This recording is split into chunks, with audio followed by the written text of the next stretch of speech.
Hi, my name is Jamie, and I'm today going to talk to you a little bit about steering.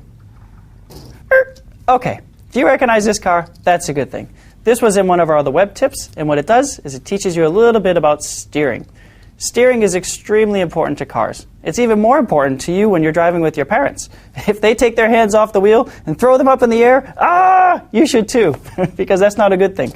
You need to make sure that you always have control of your car, and that's what steering helps you do. It's easy with this car because we don't have very much on it. It's more of a skeleton of a car or a shell of a car. And so when you want to add things, you want to add wheel arches or you want to add a canopy or some type of an interior, that's when it gets a little bit tricky. This car right here is the beginnings of a bigger car. It looks a little bit sad. Maybe you'd find this at a used car dealership. But anyways, it shows a good point. Underneath here, we have the same idea as the other one. Back and forth, when you turn the wheels go up and down and back and side to side. The problem is that when you get to a bigger car, the wheels can get bigger too. And now when you want to turn them back and forth, guess what? They hit inside here on the wheel arch. If I try to turn this wheel right now, it stops. It's almost like a brake. And that's not a good thing. So there are a few things that you can do to try to fix this problem. The first thing you can do is like we did on a previous model of ours, which is this beautiful black car. The black car takes care of the problem because its wheel arches are really wide. So when you turn the wheel back and forth, it's got a big opening. In fact, if you look at the back part of the car and the front part is a lot wider.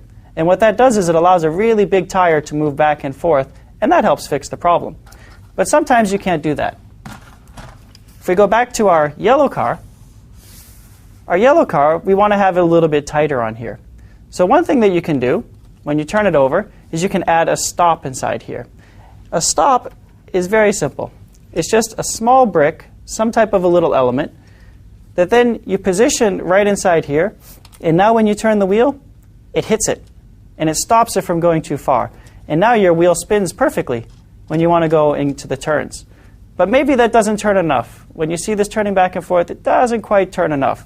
So if you take this tire off, and you replace it with a thinner tire, then that goes right on there. And guess what? Now in the same space, look at how much movement you can get. So now you can make really sharp turns, and you can have a lot of movement, and you don't need the stop. So these are just a few of the cool tips to help you drive on through the world.